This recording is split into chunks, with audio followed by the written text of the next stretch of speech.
In-depth movie highlights here. Tapping in with another one. The movie starts in a military research center. A lieutenant is on duty conducting a daily inspection on the military satellites when she sees large abnormal waves coming towards the Earth from the sun. A view from space shows us the waves destroying every satellite on its way. The lieutenant, at first, doesn't believe her eyes and thinks her computer is malfunctioning. She informs the captain about the waves, but is asked to ignore any abnormality she sees for the next 24 hours.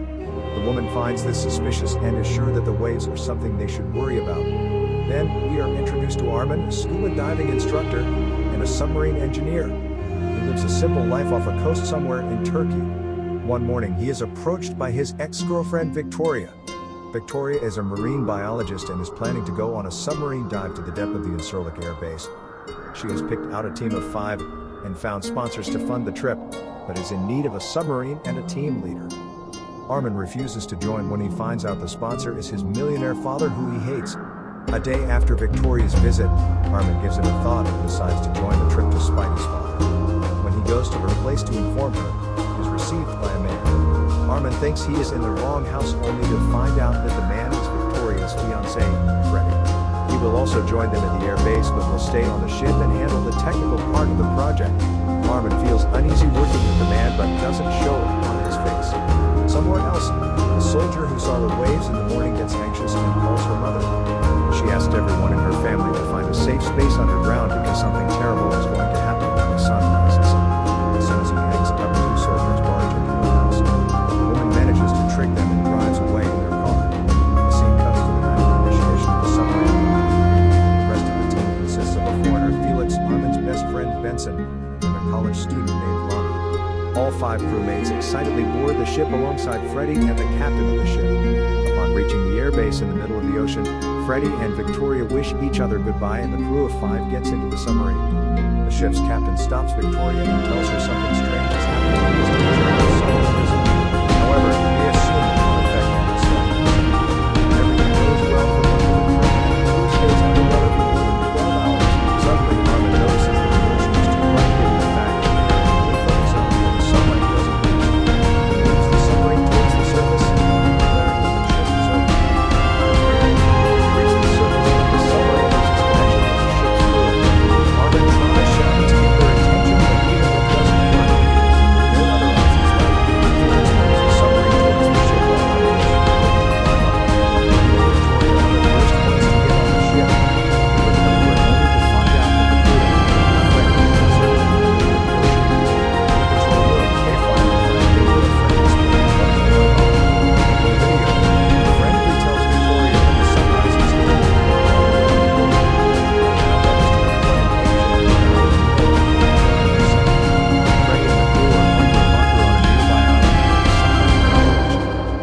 Victoria do not waste time packing up supplies and returning to the submarine. After the crew is informed of what happened, they make their way to the nearest island where the safe bunker lies. A while later, they reach the shore, but as they dock the submarine, they see another giant submarine emerge just a few meters away. The group waters in awe as a group of soldiers step out of the submarine. The captain meets Armin and finds out about what is going on in the world. Not a single person can be seen outside, so they assume everyone is in the bunker. The groups decide to join hands to get to the bottom of the situation. Suddenly, Victoria's satellite phone receives a message. It is a video of Freddie running to the bunker. In the background, hundreds of people are running around hugging their loved ones. The soldiers separate into groups and go into the city to look for survivors. Armin, Victoria, and the commander also leave to look for the bunker. When they finally reach a more populated part, they start seeing dead bodies. Because the bodies have no visible injury except for burnt tongues, it seems as though everyone combusted internally and died a horrible death. Following the pattern of dead bodies, they reach a church filled with more dead people who died hugging their loved ones or praying to God. Just when Victoria is about to lose hope of seeing her fiancé, a soldier informs the commander about a man they found in the bank. It is revealed that a man locked himself inside a safe in the bank and managed to survive. However, his body is fried from the inside and he doesn't have much time to live. Armin asks him where the bunker is but only gets a vague reply. At last, the commander shoots the guy dead out of mercy. He talks to the chief and the both of them decide to return to the submarine in the next 30 minutes. Armin and Victoria have that much time to look for Freddie, or they will be left behind. Victoria suddenly recognizes the place in the video Freddy sent her and drives to the bunker with Armin. Back in the bank, a bunch of soldiers start pocketing bundles of money. They are stopped by the chief engineer, who enters the safe with them. Suddenly, the door to the safe closes and is locked automatically. A soldier named Alton tries helping them from outside, but since no one knows the code to open the safe, they are certainly locked. Alton has to reluctantly leave his brothers to die and return to the submarine. He starts hating Armin and his group, blaming them for his friend's death. Back in the dock, Rana gets a signal on her phone and finds a news article about the crisis. It explains that the sun's polarization changes direction every 11 years. For the last few changes, the magnitude has been increasing gradually. The most recent change might have caused a shift in radiating a large amount of energy, enough to kill humans and all organisms. The article has a lot of unexplained terminologies and vague wording, which Rana assumes is because the person who wrote it was in a hurry. A while later, Armin and Victoria finally reach the bunker and run inside, only to find out that fake walls did not keep the people safe. Many people lie on the ground, which makes Victoria nervous. She holds her breath until she finally sees Freddy's dead body on the ground and bursts into tears. His phone lies on his side, where he recorded the last message for Victoria. In it, he is happy that he is safe because the sun has been up for 5 minutes and no one is dead yet. Seconds later, he starts yelling and he dies. As he screams and breaks the walls, Armin struggles to pause the video. At last, he breaks the phone out of frustration. Victoria doesn't even have enough time to give him a proper burial with him back in the house. By the time they get there, the submarine is already closed and ready to descend. The commander doesn't want them inside, but the chief is not lost. He soon realizes that the only person on his side is the chief and the rest of the soldiers hate him. The rest of the reports to stay away from the submarine as they say. Once they are settled in, the submarine starts moving aggressively.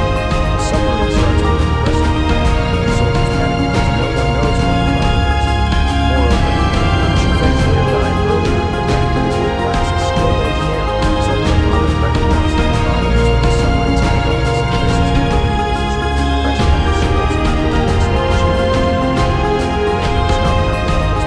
his skills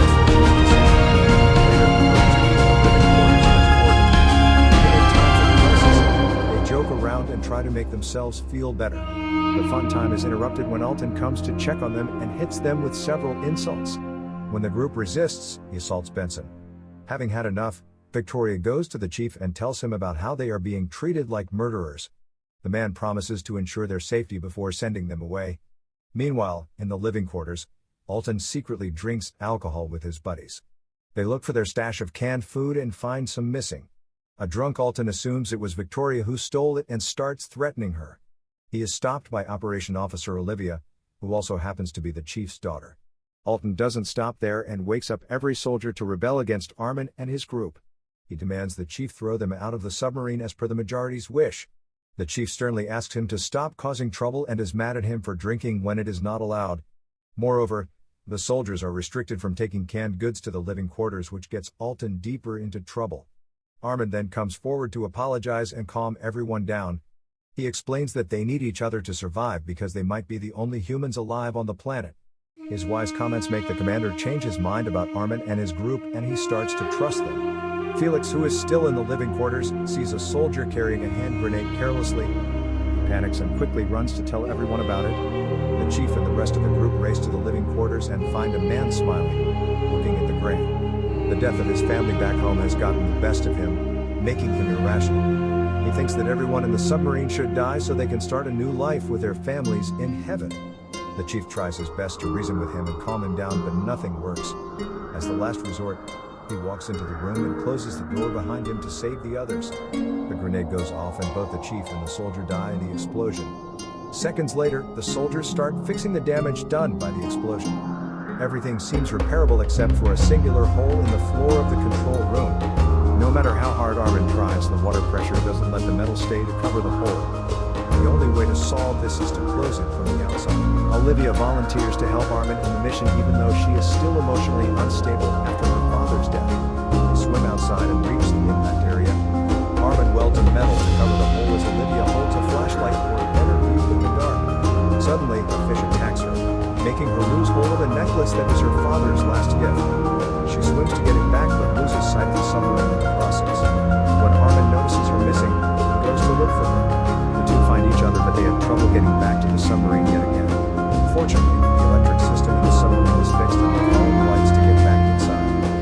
Before they meet the others, Armin asks Olivia to forget about what happened so she won't get into trouble. Inside, everyone is relieved to see them safe. The hole is fixed and the water level inside the submarine decreases. The following night, they reach the army base to stock up on supplies and find out more about what happened to the sub. Benson is assigned more tasks and he walks out to get through the city. Finally reaching the top, he sees wildfire taking over the city. Everything is happening so fast that he can barely keep track of the huge amount of damage. Eventually, he loses the will to live. Meanwhile, the commander and the others walk into the base to find their colleagues taking an emergency room.